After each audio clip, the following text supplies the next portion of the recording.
Bueno, pues muy buenas tardes. Nosotros somos el equipo número 2.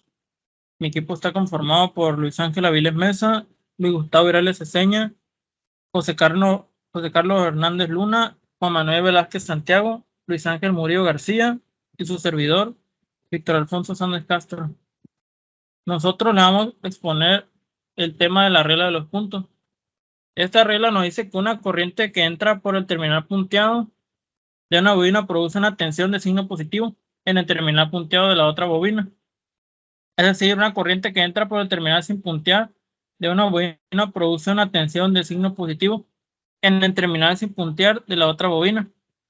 Por lo tanto, la inducción mutua se lee con el símbolo M, deberá aparecer con signo positivo, tal y como se muestra en la siguiente figura, en la figura A, B, C y D. Aquí se comprueba que esta regla es correcta, ya que la corriente entra por un punto y sale por el otro con signo positivo. La tensión entre las terminales de cada bobina estará compuesta por dos términos, L diferencial de I sobre diferencial de T y M diferencial de I sobre diferencial de T. Cada uno de ellos con signo que depende de la dirección de las corrientes, del sentido tomado para la tensión y la colocación de los puntos. Observando la siguiente figura, se determina esto.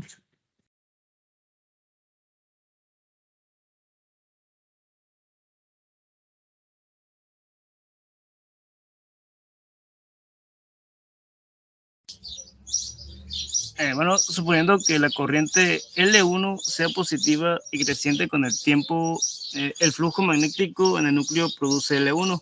Tiene una dirección que puede hallarse por la regla de la mano derecha.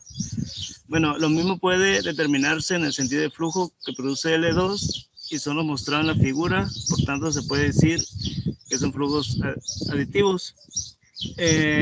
Ya que la tensión entre los terminales de cualquiera de las bobinas resulta que la razón en que varía el flujo de la bobina sería por la tensión entre los terminales de la primera bobina. Cuando circula L2 es mayor que la que sería si L2 fuese cero.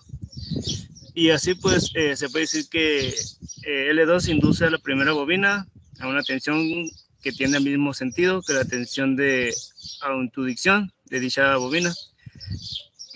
Como el signo de la tensión de autodicción se conoce a partir del convenio del signo por elementos positivos, queda determinado que también el signo de la tensión va a ser mutua. Ahí usamos la imagen de lo que acabo de explicar ahorita.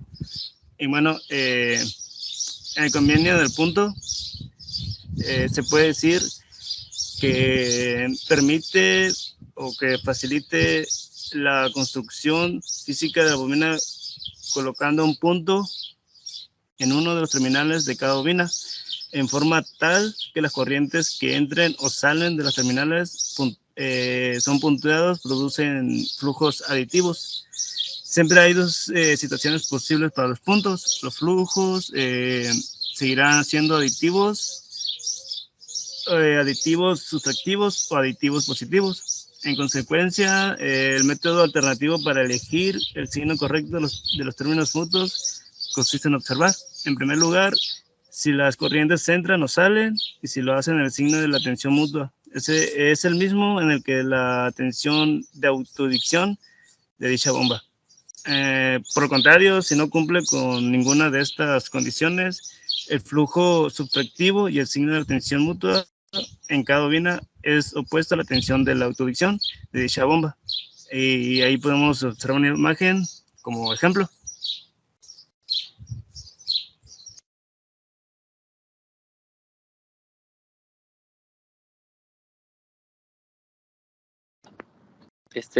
En algún sistema con algunos devanados, el mismo tipo de análisis puede realizarse sobre cada par de devanado, suministrando alguna variación de corriente para identificar las corrientes y voltajes y las formas de los puntos empleados.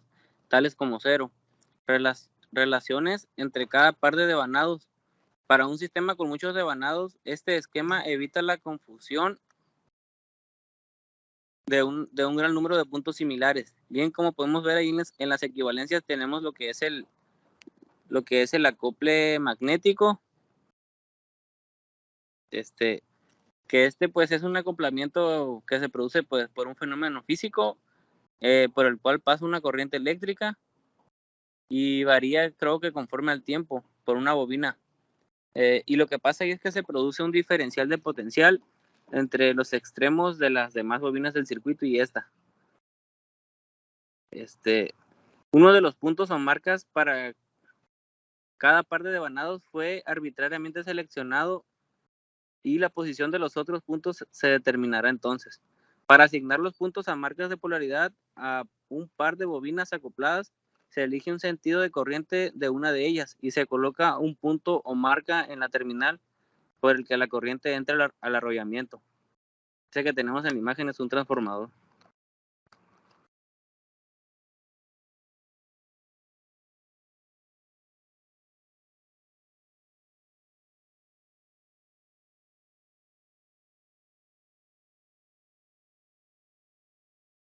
Ok, procedemos con nuestra parte de la exposición.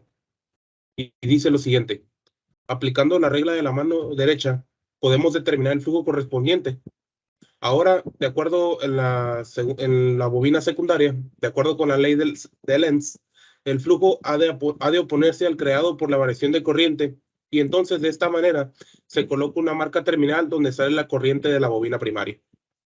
Aquí podemos observar aquí en el esquema de aquí que lo que acabo de decir corresponde de manera directa con este primer ejemplo. Aquí podemos observar que tenemos otros ejemplos de marca de polaridad.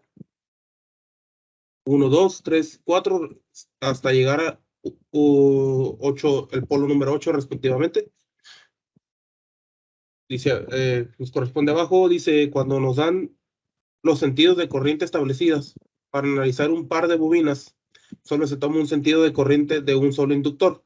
La que se toma de una referencia y el sentido de otra bobina se ignora. Y de esta manera, de manera sucesiva, hasta terminar el acoplamiento entre todas.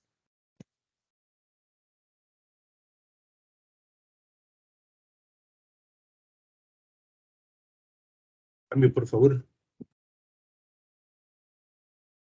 Ok, regla de los puntos para bobinas con acoplamiento magnético.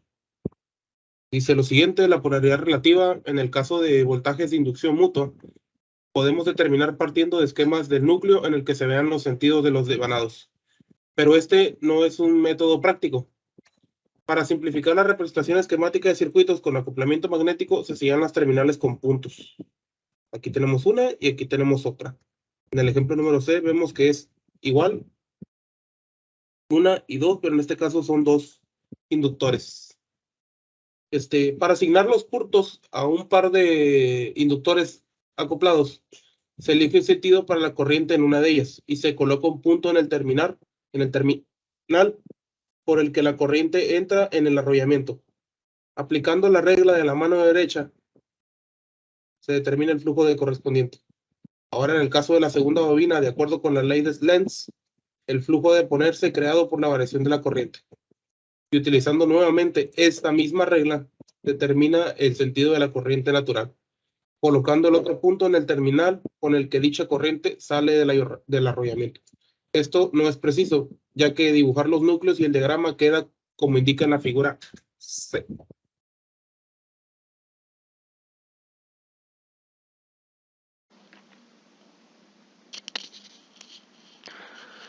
Bueno, aquí nos dicen que para determinar el signo de la tensión de inducción mutua en las ecuaciones de las corrientes de malla se utiliza la regla de los puntos, que nos dice que si las dos corrientes puestas entran o salen de las bobinas acopladas por los terminales con punto, los signos de los términos en M son los mismos que los términos en L. Y también nos dicen que si una corriente entra por un terminal con punto y la otra sale por el otro terminal con punto, los signos de los términos en M son opuestos a los de los términos en L. Ahora, si vemos aquí en las figuras, primero en A y B, aquí se muestra que cuando los signos de los términos en M y en L son opuestos. Y en las figuras C y D representan casos que en los dichos signos también son iguales. Otros ejemplos de las polaridades relativas en relación con circuitos con acoplamiento mutuo, consideramos en el circuito en la figura que se señalan los puntos y elegidas las corrientes en la forma representada. Supuesto que una corriente por un terminal con punto y la otra sale por el punto, el signo de los términos de M son opuestos a los de L. Para ese circuito, el sistema de ecuaciones M es expresado de forma matrizal, es pues esta fórmula que viene siendo para el sistema de ecuaciones de mallas.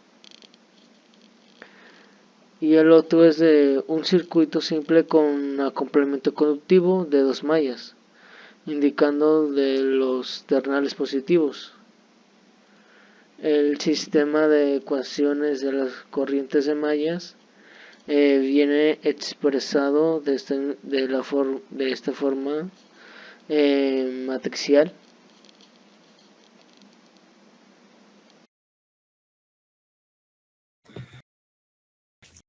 Bueno, entonces para la impedancia Z común a varias corrientes tiene signo negativo, ya que las intensidades I1 e I2 la recorren en sentidos contrarios.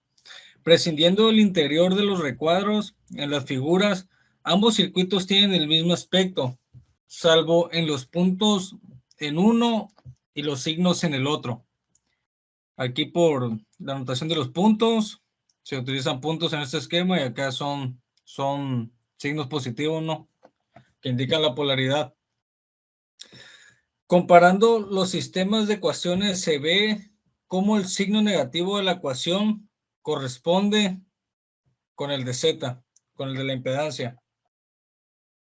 La convención de puntos nos permite esquematizar el circuito sin tener que preocuparnos por el sentido de los arrollamientos.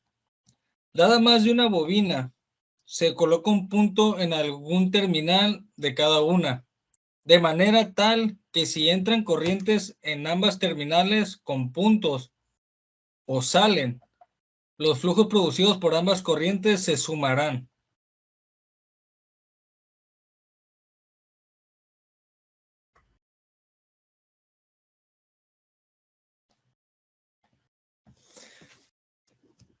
Siguiendo esta convención, las bobinas acopladas presentadas previamente pueden esquematizarse de la siguiente manera.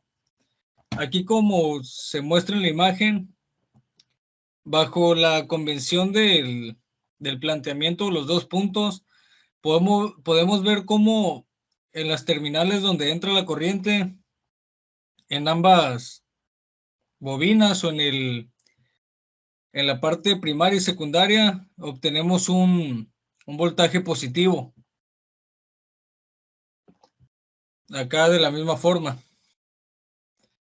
En caso contrario, en el que podemos ver un punto donde se podría decir que inicia el embobinado de la parte primaria y vemos el punto donde suponemos o podemos ver que acaba la bobina de la parte secundaria,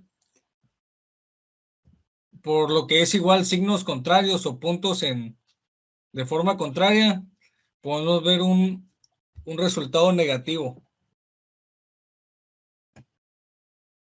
Regla general: si ambas corrientes entran o salen de los puntos, el signo del voltaje mutuo será el mismo que el del voltaje autoinducido. En otro caso, los signos serán opuestos.